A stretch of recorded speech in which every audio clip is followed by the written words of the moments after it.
FM. Voici le Doc Mayou. Bon mercredi, Pierre Mayou. Monsieur, bon matin. Bonjour, docteur. Monsieur Gabriel. Hey, docteur, on s'interrogeait, Jonathan et moi, tantôt, avant de vous parler.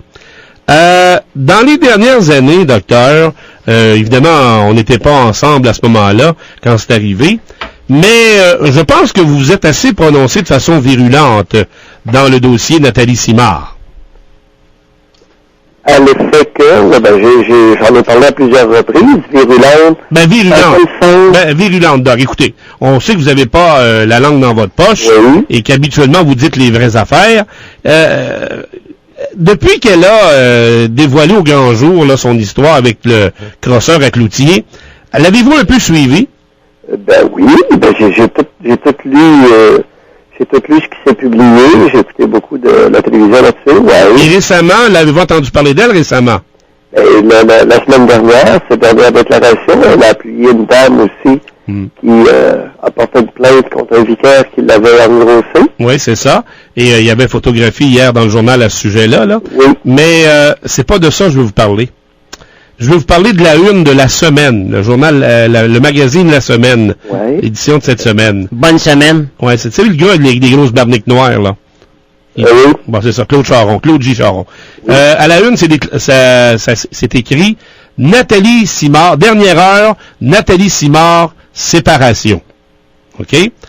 Elle vient de se séparer d'un autre crosseur. C'est vrai? Ouais. Ça, vous ne le saviez pas. Je savais que vous ne saviez pas ça. Non, je ne suis pas au courant. Non, je sais que vous n'êtes pas au courant. C'est l'histoire d'une jeune femme, parce que c'est plus une petite fille, là, c'est une jeune femme, qui n'en finit plus de tomber dans des pièges. Et là, elle a annoncé la semaine passée, ça vous n'avez peut-être entendu parler, elle a annoncé qu'elle va mettre un terme à sa carrière, donner un dernier spectacle, un spectacle d'adieu, le 18 avril au Théâtre Saint-Denis à Montréal. Oui. Mais le plus triste de l'histoire, docteur, savez-vous quoi? C'est que ce crosseur-là, du nom de Éric Dubois, l'a fait tomber dans son piège. Et là, vous savez c'est quoi une femme qui tombe en amour? Elle était aveugle, elle voyait plus rien, tu sais, elle voyait que lui. Elle pensait qu'elle avait trouvé l'homme de sa vie. Puis là, c'est ça, bateau, voilà. C'est triste, hein? Ce qui m'a impressionné dans la photo d'hier matin dans le Journal de Montréal, c'est l'obésité absolument épouvantable de Nathalie Simard. Je pense qu'elle approche maintenant les 300 livres. Elle doit être 250, 275 livres facilement. Sur la photo, elle apparaît énorme. Oui, mais docteur, elle est dans la même situation que Ginette Renault. Elle mange ses émotions. Ouais. Mais Doc, moi, j'ai une question qui me vient en tête comme ça, devant une séparation comme ça, vraisemblablement qu'elle s'est fait endormir. Le fait qu'elle a eu une enfance brisée, est-ce que c'est une équation logique, qu'est-ce qui vient d'arriver? Ça peut. C'est une hypothèse, c'est l'hypothèse la plus plausible. Écoute, depuis quelque temps, j'espère que je suis pas le seul qui a l'impression qu'elle agressait à chaque jour. Premièrement. Deuxièmement, il est important que les obèses deviennent doublement méfiants lorsqu'elles se font courtiser. Parce que il est important qu'on se dise et qu'on se répète que 92% des hommes au Canada ne sont pas attirés sexuellement vers des femmes obèses, vers des femmes grosses et obèses. Alors, si ce n'est pas l'attrait sexuel qui prévaut, quelle est la raison qui prévaut? Quelle est la raison qui motive un homme à être attiré vers une grosse? Alors qu'on sait, et on se le dit, on va se le répéter, il y a seulement 8% des hommes qui sont attirés vers les grosses. J'ai une question, Gary. Dubois fait quoi dans la vie? L'ex de Nathalie Simard? Comme je disais ce matin, là, il y a une compagnie de son et éclairage à Waterloo, près de Granby, où Nathalie habite maintenant avec sa petite fille. OK.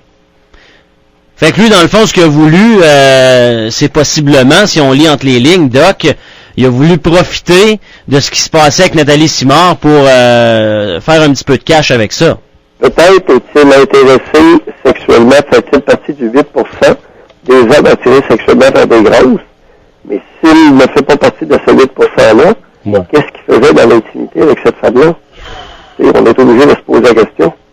Quelle était sa motivation? En tout cas, moi personnellement, je ne vais pas dans la même direction que vous. Là, vous voyez ça d'un autre œil. C'est correct, docteur, je respecte ça. Moi, qu'elle soit grosse, petite, ou maigre, ou laide, ou peu importe, moi, je pense à l'être humain.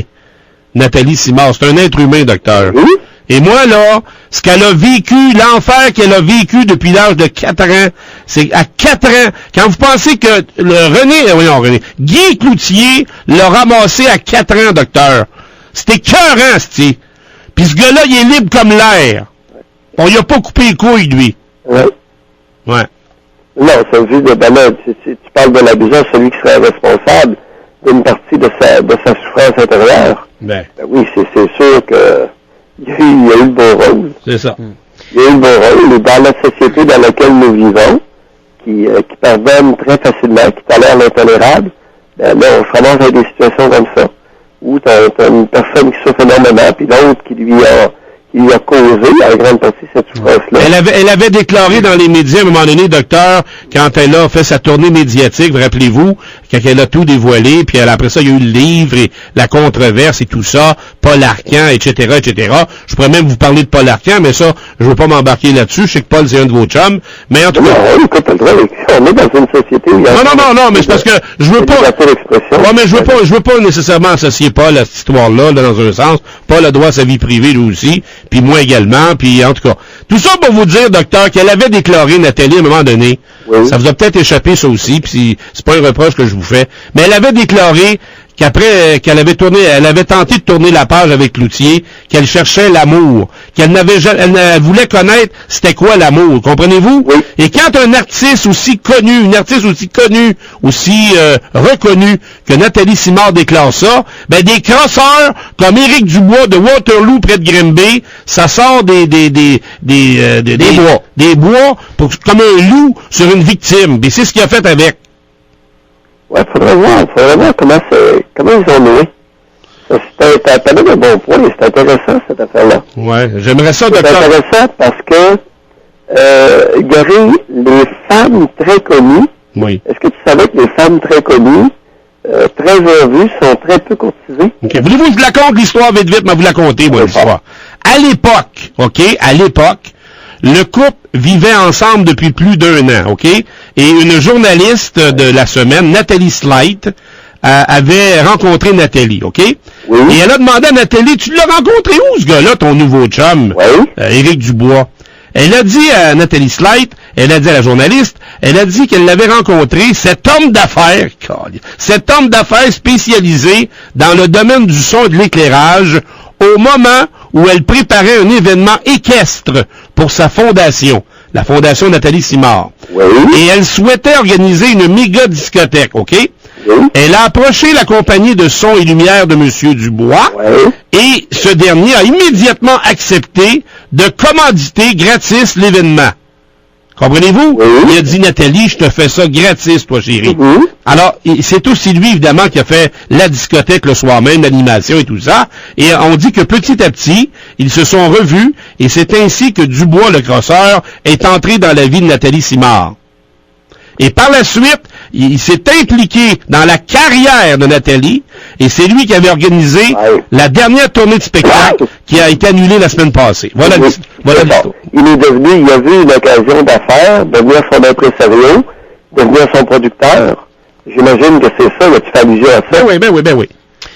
Est-ce que Nathalie Simard avait été entourée de certaines personnes de confiance, ou elle s'est retrouvée complètement isolée? Seule. Hein? Vois-tu le problème, là? C'est qu'à partir du moment où une personne traumatisée est laissée elle-même seule, c'est dangereux. Si elle était laissée elle-même, à ce moment-là, c'est une question de temps, avant qu'un vautour ne la récupère.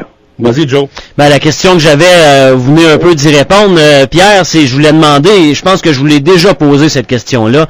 Dans un cas comme ça, mettons, on prend Nathalie Simard, faire page blanche sur des événements qui marquent comme ça, est-ce que c'est possible? Non. Bon, fait que tu sais, ça n'en dit long, là. Si d'ailleurs, j'ai toujours été, là-dessus, j'ai été très modéré, Gary, mais je n'ai jamais cru que la démarche qu'elle avait choisi de faire serait réparatrice et saine pour elle. Je parle de tout le battage là, médiatique dans lequel elle s'est embarquée, la fondation, toutes ces affaires-là. Ouais. Je suis pas sûr que ça a été sain pour elle. Mais non, mais écoutez... Parce que, pour une raison, et ça se comprend sur le plan neurophysiologique, après un traumatisme, il est bon d'en parler à une personne ou deux et ensuite essayer de se consacrer jour après jour à l'apprivoisement d'une vie agréable. Alors qu'elle a été mise en situation où à chaque jour, elle était sollicitée concernant toute l'histoire de Guy Cloutier. Et un paquet de victimes se sont confiées à elle, l'ont appelé, tout ça. Ouais, mais... Je suis pas sûr que c'était une bonne idée. Ouais, mais docteur, on va conclure là-dessus, on a défoncé, là, mais je veux vous entendre en terminant. Elle aurait-tu le droit, aurait-elle le droit, cette jeune femme, qu'elle soit grosse, laide, pleine de boutons, peu importe, aurait-elle le droit, oui ou non, d'enfin connaître l'amour? Elle a-tu le droit de connaître le vrai amour, cette petite fille-là qui a été abusée toute sa vie, esti? Oui, mais Gary, c'est ça que j'essaie de te dire. Oui, elle avait le droit, puis ça serait extraordinaire. Mais ayant été traumatisée, la porte lui est presque fermée. La porte lui est doublement fermée du fait qu'elle est devenue grosse. C'est que le fait qu'elle est devenue grosse diminue énormément le pourcentage de candidats qui pourraient s'intéresser à elle. C'est plate la vie, mais c'est comme ça qu'elle est. Dans l'amour, il y a une dimension qui s'appelle l'attrait sexuel. Ouais. OK, c'est bon, docteur, j'ai compris. Bonne journée. Non. Bonne journée, Doc. Bye.